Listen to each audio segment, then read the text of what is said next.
이제 민주영이 붙잡혔다고 끝일까요? 전혀 아닙니다. 오히려 지금부터가 시작입니다. 윤동주의 표정은 어두웠고 민주영은 뜻밖에도 여유를 보입니다. 포박된 채 경찰차에 실려가는 그가 마지막으로 남긴 말, 이번엔 내 턴일지도 모르겠네요. 그 짧은 한마디가 앞으로 벌어질 전개를 예고하는 듯합니다. 그런데 이상합니다. 아무리 민주영이 체포되었다 해도 인성세관 쪽에서는 아무런 움직임이 없습니다. 송 계장은 실종 상태고 정비소는 이미 폐쇄됐으며 몽키는 사망했습니다. 퍼즐 조각이 하나씩 사라지는 기분입니다. 강력 특수팀은 분명 성과를 거뒀지만 모두가 묘한 불안감을 느끼고 있습니다. 김소연은 민주영의 노트북을 분석하다가 한 통의 이메일을 발견합니다. 해외 서버를 경유한 암호화된 메시지였고 수신자는 놀랍게도 인성시 고위 공직자 중 한 명이었습니다. 내용을 해독해보니 1차부는 무사히 넘겼고 2차는 일정대로 진행 중이라는 문장이 보입니다. 이게 단순한 밀수 사건이 아니란 걸 김소연은 그제야 확신합니다. 윤동주는 더 깊이 들어가기로 합니다. 그는 민주영과의 마지막 대화가 계속해서 머릿속을 맴돕니다. 이경일 씨는 당신이 지키지 못했죠. 그 말에 담긴 뜻을 되새기며 그는 과거 자료들을 샅샅이 뒤집니다. 그러다 한 가지 공통점을 발견합니다. 이경일, 이진수, 송영창. 이 세 사람 모두 수출입 심사 누락건과 관련된 내부 이슈를 경험했고 이후 몇 달 내에 사망했습니다.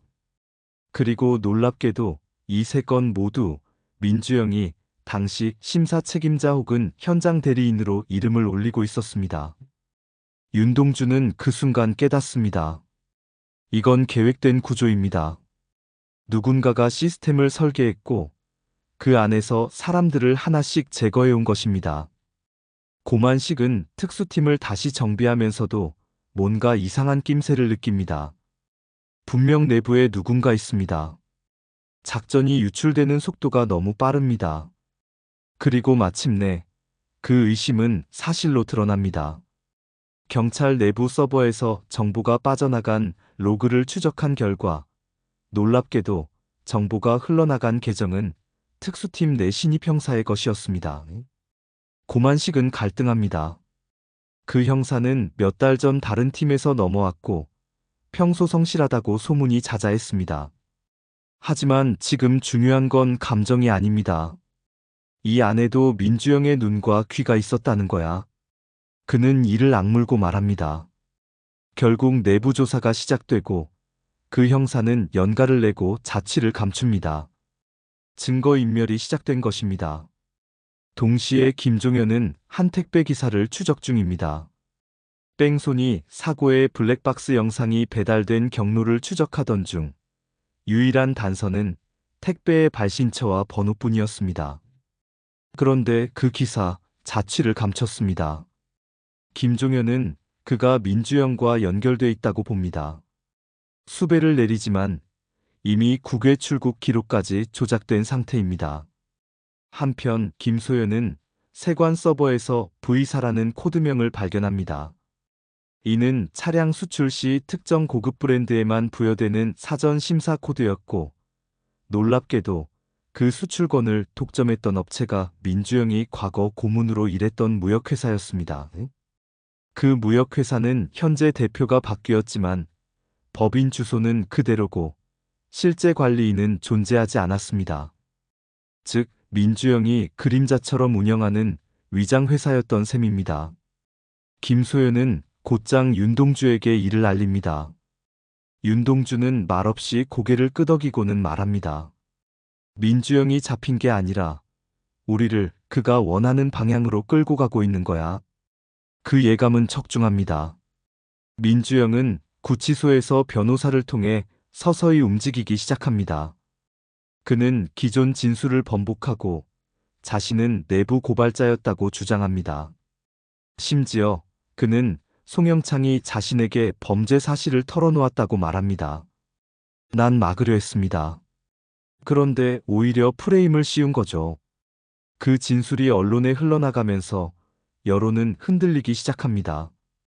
고만식은 분노합니다. 도대체 누가 저 자식 뒤를 봐주고 있는 거야? 특수팀 내부엔 불신이 번지고 상부에서는 수사를 잠시 중단하라는 묘한 압력까지 들어옵니다. 이때 윤동주는 민주영이 구치소 내에서 다른 재소자와 사적인 거래를 하고 있다는 제보를 받습니다. 의약품, 금품, 심지어 휴대폰까지. 그는 교도소 CCTV를 요청하지만 이상하게도 자료가 삭제돼 있었습니다. 관리자는 사고로 손상됐다고 둘러댑니다. 같은 시각, 특수팀 건물 뒤편에서 한 남자가 누군가에게 전화를 겁니다. 윤동주를 움직이게 했습니다. 이제 두 번째 단계로 들어갑니다.